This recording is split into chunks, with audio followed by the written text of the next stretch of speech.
दोस्तों बिहार एसएससी के द्वारा जो है ब्लॉक स्तर पे एसएसओ और बीएसओ की वैकेंसी निकाली गई है। इसमें दो प्रकार के पद हैं, एक है अवर सांख्यिकी पदाधिकारी और एक है प्रखंड सांख्यिकी पदाधिकारी। वेतन 7 का आपको जो है यहाँ पे वेतन स्तर 7 का सैलरी मिलेगा। और सचिव द्वारा की बात करें तो मान्यता प्राप्त विश्वविद्यालय से अर्थशास्त्र या गणित या सांख्यिकी में से किसी एक विषय से अपना स्नातक किया हुआ आप इस भर्ती के लिए फॉर्म को अप्लाई कर सकते हैं। इसका बोला गया कि पास कोर्स के रूप में उक्त विषय में से स्नातक की डिग्री या पूरक विषय के साथ भी अगर अपना स्नातक डिग्री उत्तीर्ण किए हुए हैं तो भी आप यहाँ पे योग्य है। मतलब क्या कि सब्सिडी में भी अगर आपका इन तीनों में से कोई एक विषय रहा है तो भी आप यहाँ फॉर्म को अप्लाई कर सकते हैं। और संधार भर्ती 682 पदों भर्ती निकाली गई है। इसके कैसे फॉर्म को भरना है स्टेप बाय स्टेप मैं आपको एक लाइव फॉर्म फिल करके बताऊंगा ताकि आपको फॉर्म फिल करने में किसी प्रकार की मिस्टेक न हो और आप आसानी से इस भर्ती के लिए फॉर्म को अप्लाई कर सके। 19 अप्रैल 2025 तक इसका लास्ट डेट फॉर्म भरने का और पेमेंट भी जमा करने का 19 अप्रैल है। और यहाँ पे closing date of online application मान लीजिए आपने पेमेंट वगैरह सब चीज कर दिया, आपका फॉर्म फिलअप रहना बाकी रह गया तो आप 21 अप्रैल तक फॉर्म को अप्लाई कर सकते हैं। ठीक है, तो ये सब इंपोर्टेंट डेट है, आप एक बार जरूर चेक कर लीजिएगा। अब देखिए फॉर्म भरने के लिए आपको इस वेबसाइट पर आना होगा, इसका मैंने डायरेक्ट लिंक आपको जो डिस्क्रिप्शन बॉक्स में दे दिया है। जैसे आप इस पर क्लिक करेंगे सीधा आप यहाँ पे आ जाएंगे। यहाँ पे आने के बाद से आपको पहला स्टेप रजिस्ट्रेशन है, दूसरा स्टेप लॉगिन है, इसके बाद आगे आपको फॉर्म को अप्लाई करना। तो यहाँ पे पहले नीचे में देखेंगे तो एक ऑप्शन मिलता है क्लिक है फॉर रजिस्ट्रेशन, आप इस पर क्लिक करेंगे जहाँ पे आपका जो है रजिस्ट्रेशन वाला जो पेज ओपन हो जाता है। अब यहाँ पे आपको कैसे भरना है पूरी जानकारी सही से समझिए और इसी प्रकार से फॉर्म को अप्लाई करेंगे। यहाँ पे अपना पहले नाम लिखेंगे, यहाँ जेंडर बताएंगे, अब बिहार के डोमिसाइल है तो यस करेंगे और यहाँ से कैटेगरी को चुनाव करना। जैसे मान लीजिए यहाँ पे एससी चूज किया, एसटी चूज किया, एसटी में जितना भी कास्ट है सारा कास्ट यहाँ शो करेगा। इसके बाद यहाँ पे आपको विकलांगता के बारे में पूछेगा और यहाँ पे डिसेबिलिटी के बारे में पूछेगा और यहाँ पे कितना % विकलांग है आपको बताना होता है। अगर आप विकलांग को यस करके ये सब जानकारी आप यहाँ पे बता सकते हैं। अब यहाँ पे आता है फ्रेंड्स बीसी ईबीसी कैटेगरी। अगर आप एससी एसटी चूज करेंगे तो इसी प्रकार से आपको जो अपना यहाँ पे कास्ट का जाति का चुनाव करना है और यहाँ पे आगे फॉर्म भरना। अब अगर मान लीजिए बीसी ईबीसी से आते हैं तो अगर मान लीजिए बीसी ईबीसी से आएंगे तो यहाँ पे कास्ट पूछेगा तो आप किस कास्ट से आते हैं। मान लीजिए आपने कोई कास्ट चूज किया, जिस भी कास्ट आप बिलोंग करते हैं और यहाँ पूछेगा कि आप नॉन क्रिमिनल संबंधित है, मतलब अगर आप नॉन क्रिमिनल संबंधित है तो आप यहाँ पे यस करेंगे। ये क्या होता है नॉन क्रिमिनल? देखिए जिनकी फैमिली इनकम 8 लाख से कम होती है वो बीसी ईबीसी के अंतर्गत एनसीएल में आता है। एनसीएल मतलब नॉन क्रिमिनल सर्टिफिकेट आपके पास होनी चाहिए। एनसीएल आपके पास पहले से बना चाहिए। एसएसटी है तो एसएसटी का सर्टिफिकेट आपके पास पहले से बना होना चाहिए। ये बहुत इंपोर्टेंट पॉइंट है। अगर आप यहाँ पे नो कर देते हैं तो आप एज अ जनरल हो जाएंगे, ये विषय ध्यान दीजिएगा। अगर आप बीसी ईबीसी का बेनिफिट लेना चाहते हैं तो इन दोनों में से जो भी आप कहा कैटेगरी चूज करेंगे या जाति चूज करके और यहाँ पे आपको यस करना होगा तो ही आपको यहाँ पे जो है बीसी ईबीसी का जो है आपका रिजर्वेशन मिलने वाला है और आपके पास पहले से एनसीएल सर्टिफिकेट भी बना होना चाहिए, ध्यान रखिएगा। अब मान लीजिए यहाँ पे कोई ईडब्ल्यू से आता है तो ईडब्ल्यू से आप चुनाव करेगा तो ईडब्ल्यू का जो भी यहाँ पे होता है, यहाँ देखिए जाति का ऑप्शन नहीं आ रहा लेकिन ईडब्ल्यू सर्टिफिकेट आपको पहले से बनवा के रखना होगा। तो इस प्रकार से अपना नाम, जेंडर, डोमिसाइल और यहाँ कैटेगरी को चूज करेंगे और जो भी कास्ट है अपना यहाँ से कास्ट को चुनाव करके आगे जो है प्रोसीड करेंगे। अब यहाँ पे विकलांग के बारे में मैंने बताया यहाँ पे आपको डिफेंस पर्सनल है, यहाँ पे आपको बताएंगे भूतपूर्व सैनिक है यस बताएंगे। यहाँ पे है जो वर्क अंडर बिहार गवर्नमेंट, आपने जो है बिहार गवर्नमेंट के अंडर में काम किया हुआ तो यस करेंगे वरना नो करेंगे। आप working as a contractual employee, contractual संविदा कर्मी के तौर पर काम कर रहे हैं, कहीं पे भी काम कर रहे हो आप यहाँ पे यस करेंगे। तो बिहार में ही बिहार गवर्नमेंट के अंदर में तो यस करेंगे, नहीं तो नो करेंगे। अगर आप यस करेंगे तो यहाँ पे contractual service period in Bihar, Bihar सरकार में संविदा सेवा अवधि क्या है आपकी यहाँ पे आपको बताना होगा। और बिहार गवर्नमेंट एम्प्लॉय है अगर आप पहले से तो यहाँ पे आप देख सकते हैं यहाँ पे यस में आपको बताना, मतलब लगातार 3 साल से आपने जो है सेवा दे रहे हैं बिहार गवर्नमेंट में, यस में बताना। देखिए ये यस में इसलिए पूछता है ताकि आपको कुछ छूट मिल जाए, कुछ बेनिफिट मिल जाता है। अगर आप यहाँ पे होते हैं इस प्रकार के कैंडिडेट्स तो यस जरूर करेगा, नहीं अगर आप इसे नो कर सकते हैं। इस तरह से आपको करना है। अब यहाँ पे पूछ रहा है कि number of attempt after Bihar government employee, मतलब बिहार सरकारी कर्मचारी के बाद प्रयासों की संख्या, मतलब आपने कितना बार जो है सरकारी कर्मचारी के मतलब जॉब के लिए आपने जो है इतना के बाद प्रयास किया है। तो आप यहाँ पे पहली बार जब 0, दूसरी बार तो दूसरी, तीसरी बार दूसरा से आपको बता सकते हैं। ये आप जो है अपने हिसाब से जितना बार प्रयास किए हैं मतलब बिहार सरकार कर्मचारी के बाद प्रयासों की संख्या क्या है आपका ये आप यहाँ पे बता सकते हैं इसमें, मतलब कितना अटेम्प्ट आपने किया हुआ। इसके बाद मोबाइल नंबर लिखना, फिर confirm mobile number, email ID, फिर कंफर्म ईमेल आईडी, यहाँ से अपना डेट ऑफ बर्थ की चॉइस करने, जो भी आपका डेट ऑफ बर्थ है यहाँ से आप कैलेंडर ओपन करके और अपना डेट ऑफ बर्थ की चॉइस कर लेंगे, फिर यहाँ मंथ को और डेट को। इसके बाद यहाँ पे आपका डेट ऑफ बर्थ शो कर देगा, उम्र की गणना यहाँ कर देगा 1/8/2024 तक, फिर कैप्चा कोड मारेंगे 7 कंटिन्यू करेंगे। 7 वीडियो करके फिर यहाँ पे आपका एक प्रीव्यू पेज आएगा, प्रीव्यू पेज को अच्छे से वेरीफाई करें कि जो भी आपने यहाँ पे जानकारी दिया सब चीज सही है और इसमें कुछ भी गलती है तो आप एडिट करेंगे, नहीं गलती है तो कंफर्म और नेक्स्ट वाले ऑप्शन पे क्लिक करना है। यहाँ बोलेगा आप श्योर है ओके करेंगे। ओके करते हैं फ्रेंड्स आपका रसीद नंबर और पासवर्ड जो है आपके जो है मोबाइल और ईमेल पर सेंड कर देगा था, ऐसा यहाँ पे आपको देखने को मिलेगा और यहाँ पे आपको रसीद आईडी पासवर्ड भी शो होता है। आप इसे नोट जरूर कर लीजिएगा, अगर एसएमएस नहीं आता है तो आपको दिक्कत हो जाएगा। यहाँ पे देखिए रसीद नंबर पासवर्ड यहाँ शो है, हम इसे नोट भी कर लेंगे, हालांकि इनके द्वारा मैसेज भी आ जा रहा है आसानी से। अब यहाँ पे आपको क्लिक हियर फॉर लॉगिन पे क्लिक करना, आप लॉगिन वाले पेज पे आ जाएंगे। लॉगिन पे क्लिक करते हैं फ्रेंड्स आप यहाँ पे आपको रसीद नंबर लिखना, पासवर्ड आपको प्राप्त हुआ लिखना, कैप्चा कोड भर के लॉगिन करना है। लॉगिन करते हैं फ्रेंड्स अब अगले स्टेप में इस प्रकार से आपका जो सारे स्टेप दिखाई देते हैं, आपको कितने स्टेप में फॉर्म को भरना सभी स्टेप को अच्छे से हम बताएंगे। वीडियो को लास्ट तक देखिए, वीडियो अच्छा लगे तो प्लीज लाइक कर दीजिए। अब यहाँ पे आप देखेंगे तो आपका फॉर्म खुल चुका है। यहाँ पे हम थोड़ा सा नीचे आएंगे और यहाँ पे अपने पिताजी का नाम लिखना है, यहाँ पे माताजी का नाम लिखना है। यहाँ पे आप जो है issue date of domicile certificate, आप देखिए यहाँ पे जो बिहार का निवासी है तो आपको निवास सर्टिफिकेट यहाँ पे देना होगा। तो अपने निवास सर्टिफिकेट बनवाया हुआ यहाँ पे आपको डेट मंथ ईयर यहाँ पे आपको आपको चूज करने का ऑप्शन आ रहा है, यहाँ से चुनाव कर लेंगे। और यहाँ पे डोमिसाइल सर्टिफिकेट नंबर है, उसको आपको यहाँ पे देना है। किसके द्वारा आपने बनवाया हुआ, यहाँ पे आपको देखिए सीओ है, आरओ है, एसडीओ है, डीएम है, अदर है। तो काफी सारे लोग आरओ लेवल बनवा रहे हैं, यानी रेवेन्यू ऑफिसर, यहाँ पे आपको चुनाव कर लेना। यहाँ पे डिजिग्नेशन अदर अथॉरिटी, अगर आप यहाँ अदर चूज करते तो यहाँ पे लिखने का ऑप्शन आता है। अगर आपने आरओ से बनाया तो आरओ चूज कर लीजिएगा। यहाँ पे अब आपको देखें, मान लीजिए अगर आप बीसी ईबीसी से आएंगे तो अपना एनसीएल वाला जो सर्टिफिकेट है उसकी जानकारी यहाँ पे आप देंगे। अगर आप एससी एसटी से यहाँ पे फॉर्म भर रहे हैं तो आप अपना एससी एसटी का सर्टिफिकेट नंबर देंगे। अगर आप बीसी ईबीसी से है तो अपना बीसी ईबीसी। अगर आप ईडब्ल्यूएस है तो यहाँ पे ईडब्ल्यूएस सर्टिफिकेट आपको यहाँ पे देना होगा, यहाँ लिखा हुआ देखिए, आप पढ़ेंगे सब समझ में आ जाएगा। और कब आपने बनवाया हुआ है, किसके द्वारा आपने बनवाया हुआ है, यहाँ पे आपको बता देना है। तो जहां भी आप सरकार ऑफिसर में बनवाए हुए या रेवेन्यू ऑफिसर में बनवाए हुए, वहाँ नीचे में सिग्नेचर आपको लिखा रहता है, राजस्व अधिकारी या अंचल अधिकारी। तो आप जिसके द्वारा बनवाए उसके अकॉर्डिंग आप यहाँ पे चुनाव करेंगे और आगे बढ़ेंगे। तो ये जानकारी देना आपको बेहद ही जरूरी है। और आपका जो भी यहाँ पे एससी एसटी सर्टिफिकेट है या ईडब्ल्यूएस सर्टिफिकेट है या आपका जो है एनसीएल सर्टिफिकेट है बीसीबीसी के लिए, वो सब लेटेस्ट वाला होना चाहिए, फॉर्म भरने से पहले का होना चाहिए।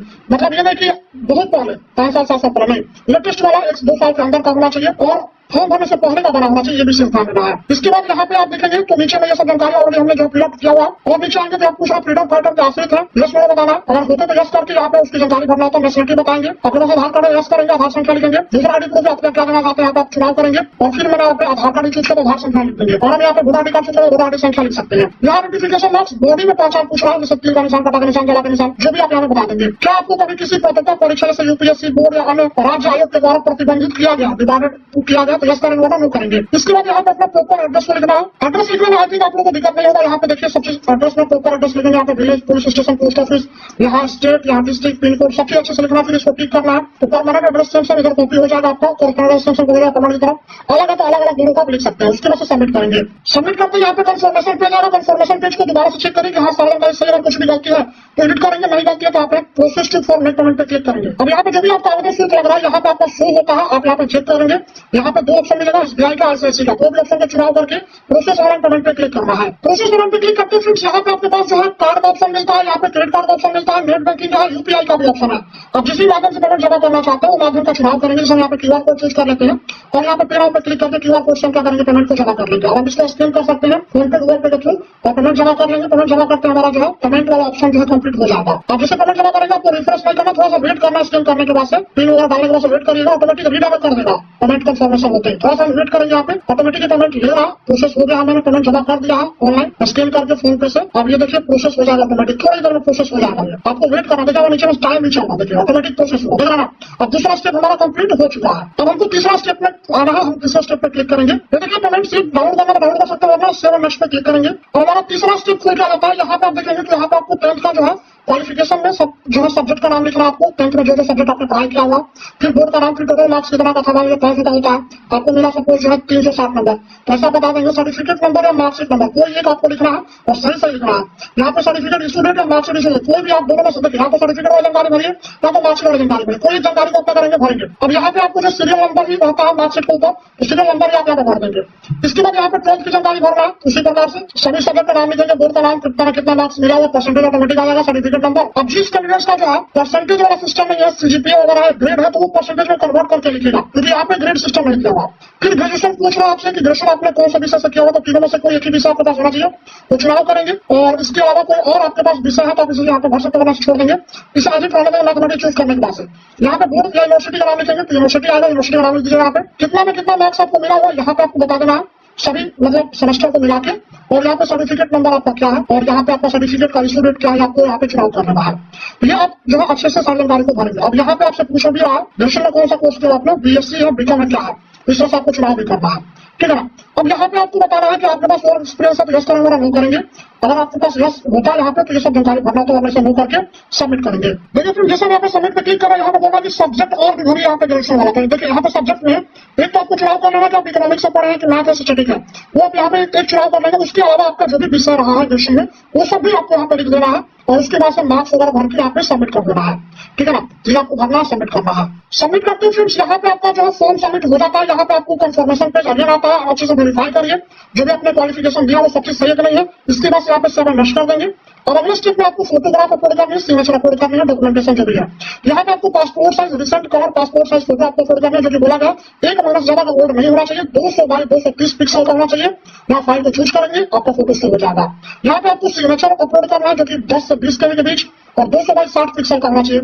यहाँ पे हिंदी सिग्नेचर अपलोड करना है जो कि 10 से 20 केबी के बीच और 200 बाई 60 पिक्सल का होना चाहिए। तो ये आप फोटोग्राफ सिग्नेचर को आसानी से चूज करेंगे और उसके बाद आपको सबमिट करना है। फोटो सिग्नेचर अपलोड करने के बाद फ्रेंड्स यहाँ पे आपका प्रीव्यू पे जाता है। अगर आपको लग रहा है कि हमने फोटो सिग्नेचर गलत अपलोड कर दिया तो री अपलोड का बटन है, नहीं गलत है तो सेव एंड नेक्स्ट करेंगे। देखिए हर एक स्टेप में आपको जो है एक बार कंफर्मेशन पेज आ रहा है, ये बहुत ही अच्छी बात है कि कंफर्मेशन पेज बार बार दे रहा है ताकि आप हर स्टेप को अच्छे से वेरीफाई करके आगे बढ़े।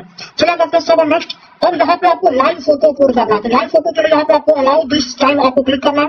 या पहला ऑप्शन भी आप यहाँ पे चुनाव कर सकते हैं, ये भी चुनाव कर सकते हैं, दोनों में से कोई आप चुनाव करेंगे कैमरा आपको अलाउ कर देगा। अब यहाँ पे आपको नीचे आना है, यहाँ देखेंगे तो आपका फोटो यहाँ पे शो करता है। आपका मोबाइल से भर रहा है तो मोबाइल से यहाँ पे आपका लाइव फोटो शो करेगा, मोबाइल का कैमरा अलाउ कर देना आपको ब्राउजर में। या अगर आप लैपटॉप से भर रहे हैं तो लैपटॉप का जो कैमरा होता है वो यहाँ पे आपका शो करता है। थोड़ा सा आपको प्रकाश में आना है, लाइट चेहरे पर अच्छे से समझ में आए कि आपका चेहरा है और इसको सब टेक फोटो पे क्लिक करेंगे, आपका फोटो यहाँ पे शो कर देगा। उसके बाद आपको सबमिट कर देना है, ओके करेंगे। तो आपका देखिए जो भी फोटोग्राफ लाइव अपलोड करना है वो साफ सुथरा होना चाहिए, सिंगल बैकग्राउंड प्रेफर करिएगा हमेशा और ध्यान रखिएगा कि चेहरे पे कोई चश्मा या टोपी वगैरह ना पहने हो, ध्यान रखिएगा। तो इस चीज का ध्यान रखना है और सिंगल बैकग्राउंड हो, चेहरे पे लाइट हो ताकि आपका चेहरा समझ में आए और आपको ओके करना है। ओके करते ही आपका लाइव फोटो भी यहाँ पे हो गया। अब आपका आता है सर्टिफिकेट अपलोड करने का, देखिए लाइव फोटो मैंने अपलोड कर दिया। अब हमें आ रहा था नेक्स्ट करने का, नेक्स्ट करेंगे। अब यहाँ पे हमको जो है 10th का मार्कशीट, यहाँ पे 10th का सर्टिफिकेट, 12th का मार्कशीट, 12th का सर्टिफिकेट और ग्रेजुएशन का मार्कशीट और ग्रेजुएशन का सर्टिफिकेट, ये सब आपको अपलोड करना है। इसके वजह से आपका जो वैलिड आईडी प्रूफ है, जैसे आधार आपने दिया, आधार कार्ड पेन दिया, पेन कार्ड, ये आपको अपलोड करना। फिर यहाँ पे डोमिसाइल निवास प्रमाण पत्र, यहाँ पे जो भी आपका कास्ट सर्टिफिकेट, अगर आप SST से हैं तो SST वाला कास्ट सर्टिफिकेट जो आपने यहाँ पे दिया जानकारी वो अपलोड करेंगे। और अगर आप BC से आएंगे तो अपना NCL सर्टिफिकेट अपलोड करेंगे, अगर आप ईडब्ल्यू से आएंगे तो अपना ईडब्ल्यू सर्टिफिकेट अपलोड करेंगे।